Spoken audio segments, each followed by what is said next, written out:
Hi, I hope you are doing well. Let me set some context before I start.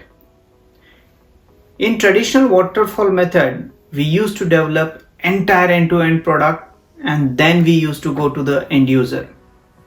Accidentally, if this product doesn't fall up to the expectation of the end user, we end up losing lot of time, efforts, money, and most importantly, we end up losing potential competition in the market.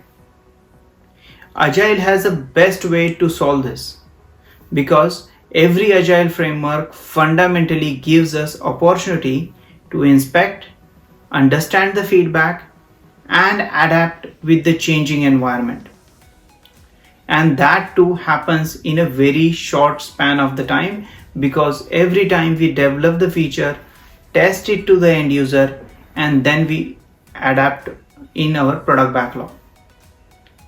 Particularly in Scrum framework, we are supposed to develop potentially shippable product every single sprint.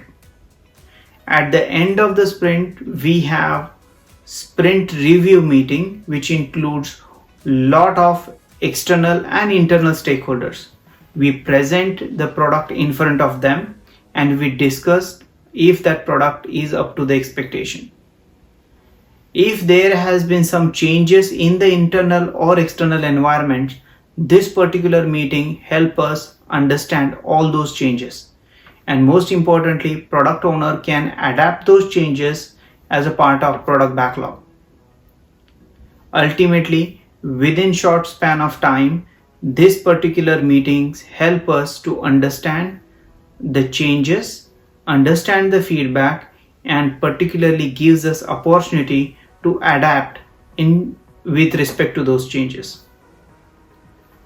While scaling the delivery from Scrum, let's say to large scale Scrum or to the SAFe, sometimes we lose the essence of this sprint review meeting.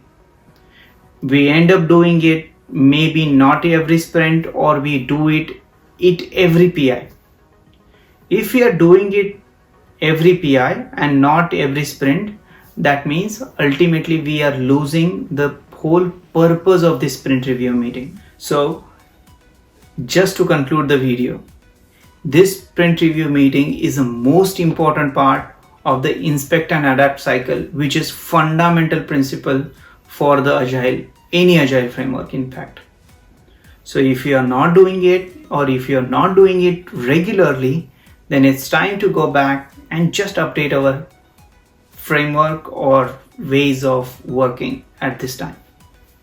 Definitely share your feedback on this, and if you have some content to share with the wider audience, please get in touch with agilebeyondboundary@gmail.com. And yes, subscription to the channel will be really motivating for all the members of Agile Beyond Boundary. Don't forget to like to the video and comment in the comment box. Thank you very much. Take care of you. Be safe. Be well. Thank you.